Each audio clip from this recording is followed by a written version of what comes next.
Okay, it's another day na leo tuko na mama wawili. Nataka nimchallenge kidogo nione mama yangu IQ yake iko vizuri. Yuko vizuri. Let's go guys. Mama. Naomba nakusomea majina, uniambie kwa Kiswahili chake watu wanaitwaje kwa Kiswahili chake. Tunaanza na accountant. Kiswahili chake ni kama mhasibu. Ni kama mhasibu. Hey you go. Okay. Carpenter.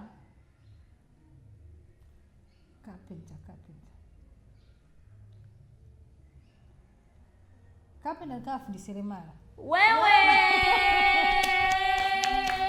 Twende kasi. Okay. Midwife. Midwife ni kama wale wanaozalisha nyumbani. Wale wanaozalisha nyumbani. Wakunga. Mkunga.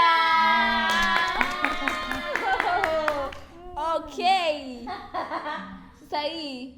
Sasa mbona kila kitu tunapatia? Mimi nataka ukosee bwana. Elimu ya mkoloni. Elimu ya mkoloni. Darasa la 7B. Fisherman.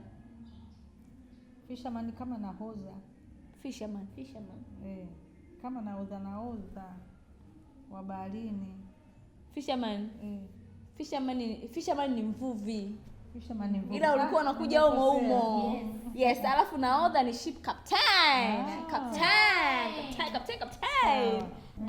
Pilot. Pilot unajua ni driver wa ndege. Ni driver wa ndege. Rubani.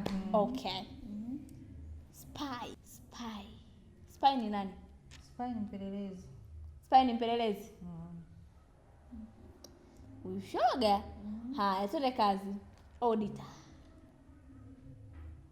ni wale wanaofanya mahesabu kwa ajili ya serikali.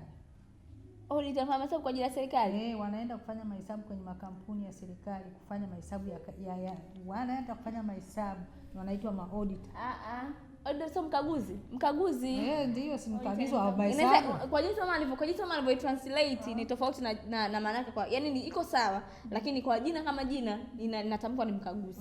Unaweza ni mkaguzi wa serikali sawa, wa mahesabu. Mkaguzi wa mahesabu ya serikali. Private sector ama government sector. Okay.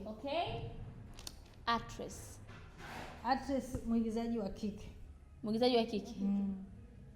Kama Tanzania Bongo hii actress ni nani? Mwigizaji wa kike ni nani? Kama nani? Auntie Ezekiel. Ni actress. Kama wakina wote wale. Actor mwanaume, mwigizaji wa kiume. Kama nani? Kama Ray, kama JB. Wengi tu. Mama, ukisikia neno honeymoon ni sehemu anakwenda mapumziko waliofanya sherehe ya maharusi.